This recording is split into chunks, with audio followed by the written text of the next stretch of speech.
ఓం శ్రీ సాయినాథాయ నమః. శ్రీ సాయి సచ్చరిత్రము 34వ అధ్యాయము.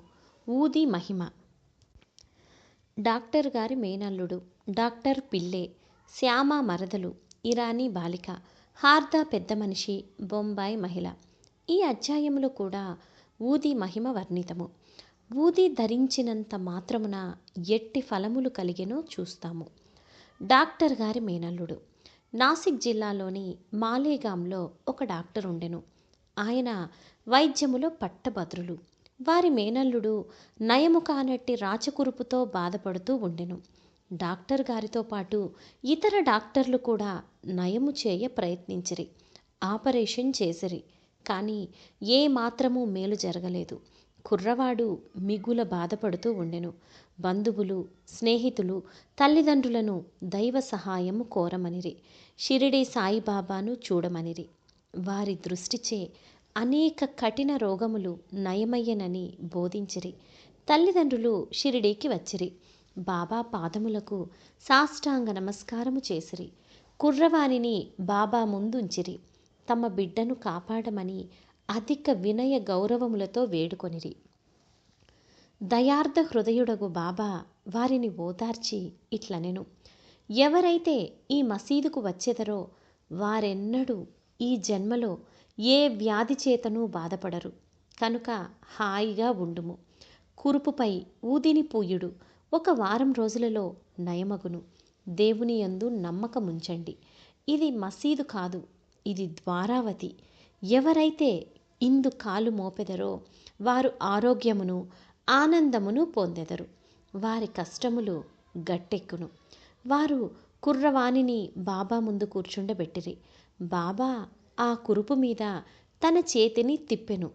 ప్రేమాస్పదమైన చూపులను ప్రసరింపచేసెను. రోగి సంతుష్టి చెందెను. ఊది రాయగా కురుపు నెమ్మదించెను. కొద్ది రోజుల పిమ్మట పూర్తిగా మానిపోయెను. తల్లిదండ్రులు కుర్రవానితో కూడా బాబాకు కృతజ్ఞతలు తెలిపి షిరిడీ విడిచిరి. బాబా ఊది ప్రసాదము వల్లను వారి దయాదృష్టి వల్లను రాచకురుపు మానిపోయినందులకు వారు మిగుల సంతసించిరి. ఈ సంగతి విని కుర్రవాని మామాగు డాక్టర్ ఆశ్చర్యపడి బొంబాయి పోవుచు మార్గమున బాబాను చూడగోరెను. కానీ మాలేగాంలోనూ మన్మాడ్లోనూ ఎవరో బాబాకు వ్యతిరేకముగా చెప్పి అతని మనస్సును విరిచిరి. కావున అతడు షిరిడీకి పోవుట మానుకొని తిన్నగా బొంబాయి చేరెను. తనకు మిగిలి ఉన్న సెలవులు అలీబాగులో గడపవలెను అనుకొనెను. బొంబాయిలో 3 రాత్రులు వరుసగా ఒక కంఠధ్వని, ఇంకనూ నన్ను నమ్మవా అని వినిపించెను. వెంటనే డాక్టర్ తమ మనస్సును మార్చుకొని షిరిడీకి పోవ నిశ్చయించుకొనెను. అతడు బొంబాయిలో ఒక రోగికి అంటుజ్వరముకు చికిత్స చేస్తూ ఉండెను. రోగికి నయము కాకుండెను. కనుక షిరిడీ ప్రయాణము వాయిదా పడును అనుకొనెను. కానీ తన మనస్సులో బాబాను పరీక్షించదలచి రోగి యొక్క వ్యాధి ఈనాడు కుదిరినచో రేపే షిరిడీకి పోయేదను అని అనుకొనెను. జరిగిన చిత్రమేమనా, సరిగ్గా మనోనిశ్చయం చేసినప్పటి నుంచి జ్వరము తగ్గుటకు ప్రారంభించి త్వరలో సామాన్య ఉష్ణతకు దిగెను. డాక్టర్ తన మనోనిశ్చయం ప్రకారము షిరిడీకి వెళ్ళెను. బాబా దర్శనము చేసి వారి పాదములకు సాష్టాంగ నమస్కారమునర్చెను. బాబా అతనికి గొప్ప అనుభవం కలుగజేయుచుటచే అతడు బాబా భక్తుడయ్యను. అక్కడ 4 రోజులుండి బాబా ఊదితోనూ ఆశీర్వచనములతోనూ ఇంటికి వచ్చెను. 1 పక్షము రోజులలో అతనిని బీజాపూర్కు హెచ్చు జీతముపై బదిలీ చేసిరి. అతని మేనల్లుని రోగము ఆ డాక్టర్కు బాబా దర్శనానికి తోడ్పడెను.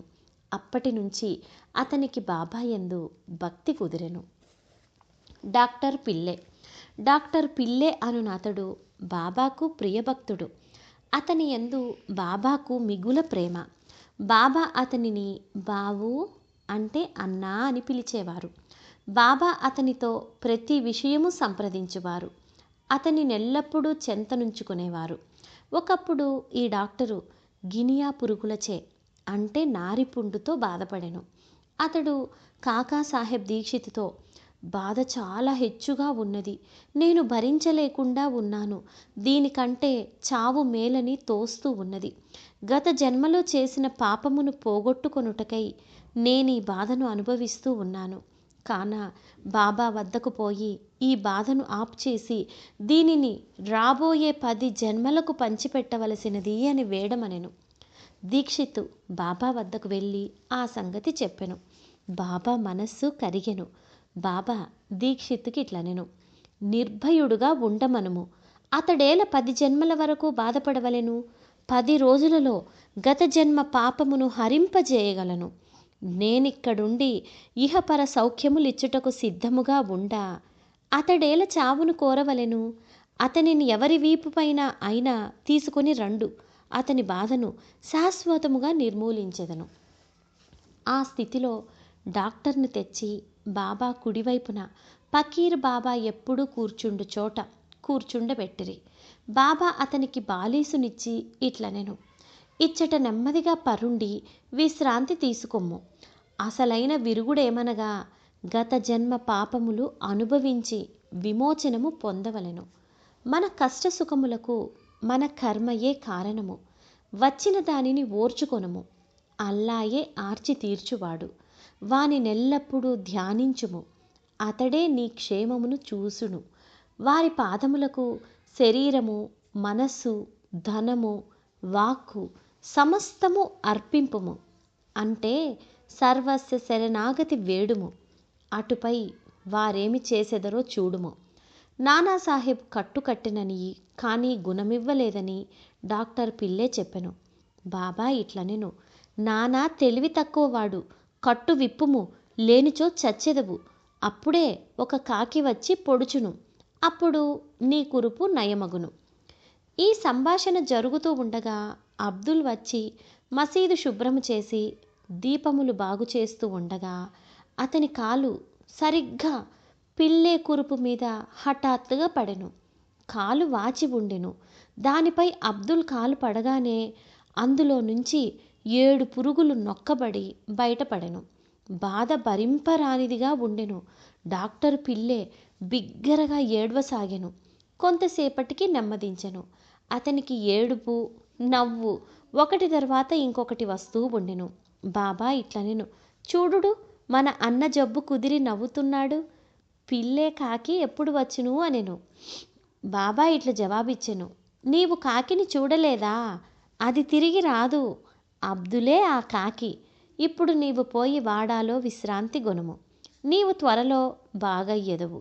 ఊది పూయుట వలన, దానిని తినుట వలన, ఏ చికిత్స పొందకయే, ఔషధమును పుచ్చుకొనకయే వ్యాధి పూర్తిగా 10 రోజులలో బాబా చెప్పిన ప్రకారం మానిపోయెను. శ్యామ మరదలు. శ్యామ తమ్ముడు బాపూజీ సావుల్ విహీర్ దగ్గర ఉండువాడు. ఒకనాడతని భార్యకు ప్లేగు తగిలెను. ఆమెకు తీవ్రమైన జ్వరం వచ్చెను. చంకలో 2 బొబ్బలు లేచెను. బాపాజీ శ్యామ వద్దకు పరిగెత్తి వచ్చి సహాయపడుము అనెను. శ్యామ భయపడెను. కానీ యథాప్రకారము బాబా వద్దకు వెళ్ళెను. సాష్టాంగ నమస్కారము చేసి వారి సహాయము కోరెను. వ్యాధిని బాగు చేయమని ప్రార్థించెను. తన తమ్ముని ఇంటికి పోవుటకు అనుజ్ఞ ఇమ్మనెను. బాబా ఇట్లనెను, ఈ రాత్రి సమయమందు వెళ్ళవద్దు. ఊది పంపుము. జ్వరము కానీ బొబ్బలను కానీ లక్ష్యపెట్టనవసరం లేదు. మన తండ్రియును యజమానియు ఆ దైవమే. ఆమె వ్యాధి సులభముగా నయమగును. ఇప్పుడు వెళ్ళవద్దు. రేపటి ఉదయం వెళ్ళుము. వెంటనే తిరిగి రమ్ము. శ్యామకు బాబా ఊది యందు సంపూర్ణ విశ్వాసముండెను. బాపాజీ ద్వారా దానిని పంపెను. బొబ్బలపై దానిని పూసి కొంత నీళ్లల్లో కలిపి త్రాగించిరి. దానిని తీసుకొన్న వెంటనే బాగా చెమట పట్టెను. జ్వరం తగ్గెను. రోగికి మంచి నిద్ర పట్టెను. మరుసటి ఉదయము తన భార్యకు నయమగుట చూసి బాపాజీ ఆశ్చర్యపడెను. జ్వరం పోయెను. బొబ్బలు మానెను. మరుసటి ఉదయము శ్యామ బాబా ఆజ్ఞ ప్రకారం వెళ్ళగా ఆమె పొయ్యి దగ్గర తేనీరు తయారు చేస్తూ ఉండుట చూసి ఆశ్చర్యపడెను. తమ్ముని అడుగగా బాబా ఊది ఒక్క రాత్రిలోనే ఆ బొబ్బలను బాగు చేసెను అనెను. అప్పుడు ఉదయం వెళ్ళు, త్వరగా రమ్ము అను బాబా మాటల భావము శ్యామ తెలుసుకోగలిగెను. టీ తీసుకొని శ్యామ తిరిగి వచ్చెను. బాబాకు నమస్కరించి ఇట్లనెను, దేవా, ఏమి నీ ఆట? మొట్టమొదట తుఫాను లేపి మాకు అశాంతి కలుగచేసెదవు. తిరిగి దానిని శాంతింపచేసి మాకు నెమ్మది ప్రసాదింతువు. బాబా ఇట్లా జవాబిచ్చెను, కర్మ యొక్క మార్గము చిత్రమైనది. నేనేమి చేయకున్నను నన్నే సర్వానికి కారణభూతునిగా ఎంచెదరు. అది అదృష్టమును బట్టి వచ్చును. నేను సాక్షిభూతుడను మాత్రమే. చేయువాడు ప్రేరేపించువాడు దేవుడే. వారు మిక్కిలి దయార్థ హృదయులు. నేను భగవంతుడను కాను, ప్రభువును కాను. నేను వారి నమ్మకమైన బంటును. వారినెల్లప్పుడూ జ్ఞాపకము చేస్తూ ఉందును. ఎవరైతే తమ అహంకారమును పక్కకు తోసి భగవంతునికి నమస్కరించెదరో, ఎవరు వారిని పూర్తిగా నమ్మెదరో, వారి బంధములూడి మోక్షమును పొందెదరు. ఇరానీ బాలిక. ఇక ఇరానీ వాని అనుభవం చదువుడు. అతని కుమార్తెకు ప్రతి గంటకు మూర్ఛ వస్తూ ఉండేది. మూర్ఛ రాగానే ఆమె మాటలాడలేకుండెను. కాళ్ళు చేతులు ముడుచుకొని స్పృహ తప్పి పడిపోతూ ఉండేది. ఏ మందులు ఆమెకు నయం చేయలేదు. ఒక స్నేహితుడు బాబా ఊదిని ఉపయోగించమనెను. వీలే పార్లేలో ఉన్న కాకాసాహెబ్ దీక్షిత్ వద్ద ఊది తీసుకొని రమ్మనెను. ఇరానీవాడు ఊదిని తెచ్చి ప్రతిరోజు నీటిలో కలిపి త్రాగిస్తూ ఉండెను. మొదట ప్రతి గంటకు వచ్చు మూర్ఛ 7 గంటలకొకసారి రాసాగెను. కొద్ది రోజుల పిమ్మట పూర్తిగా నిమ్మలించెను. హార్దా పెద్ద మనిషి. హార్దాపుర మధ్య పరగణాలు నివాసియగు వృద్ధుడొకరు మూత్రకోశంలో రాయితో బాధపడుతూ ఉండెను. అట్టి రాళ్ళు ఆపరేషన్ చేసి తీసెదరు కనుక ఆపరేషన్ చేయించుకోమని సలహా ఇచ్చిరి. అతడు ముసలివాడు, మనోబలం లేనివాడు. ఆపరేషన్కి ఒప్పుకోకుండెను. అతని బాధ ఇంకొక రీతిగా బాగు కావలసి ఉండెను. ఆ గ్రామపు ఇనాముదారు అచ్చటకు వచ్చుట తటస్థించెను. అతడు బాబా భక్తుడు. అతని వద్ద బాబా ఊది ఉండెను. స్నేహితులు కొందరు చెప్పగా వృద్ధుని కుమారుడు ఊది తీసుకొని దానిని నీళ్లల్లో కలిపి తండ్రికిచ్చెను. 5 నిమిషాలలో ఊది గుణమిచ్చెను. రాయి కరిగి మూత్రము వెంబడి బయటపడెను. వృద్ధుడు శీఘ్రముగా బాగయ్యెను. బొంబాయి మహిళ. కాయస్థ ప్రభు కులానికి చెందిన బొంబాయి స్త్రీ ఒకతే ప్రసవించు సమయమున మిగుల బాధపడుతూ ఉండెను. ఆమె గర్భవతి అయిన ప్రతిసారి మిగుల బాధపడుతూ భయపడుతూ ఉండేది. ఆమెకేమీయూ తోచకుండెను. బాబా భక్తుడు కళ్యాణ్ వాసుడగు శ్రీరామ మారుతి ఆమె ప్రసవించు నాటికి షిరిడీకి తీసుకొని పొమ్మని సలహా ఇచ్చెను. ఆమె గర్భవతి కాగా భార్యాభర్తలు షిరిడీకి వచ్చిరి. కొన్ని మాసములక్కడ ఉండిరి. బాబాను పూజించిరి. వారి సాంగత్యం వలన సంపూర్ణ ఫలం పొందిరి. కొన్నాళ్లకు ప్రసవ వేళ వచ్చెను. మామూలుగానే యోనిలో అడ్డు కనిపించెను. ఆమె మిగుల బాధపడెను. ఏమి చేయుటకు తోచకుండెను. బాబాను ధ్యానించెను. ఇరుగు పొరుగు వారు వచ్చి బాబా ఊదిని నీళ్లల్లో కలిపి ఇచ్చిరి. 5 నిమిషాలలో ఆ స్త్రీ సురక్షితముగా ఎట్టి కష్టము లేక ప్రసవించెను. దురదృష్టం కొలది చనిపోయిన బిడ్డ పుట్టు ఉండెను. కానీ తల్లి ఆందోళనము బాధ తప్పెను. బాబాకు నమస్కరించి వారిని ఎల్లకాలము జ్ఞప్తియొందుంచుకొనిరి. 34వ అధ్యాయం సంపూర్ణం. సద్గురు శ్రీ సాయినాథార్పణమస్తు. శుభం భవతు.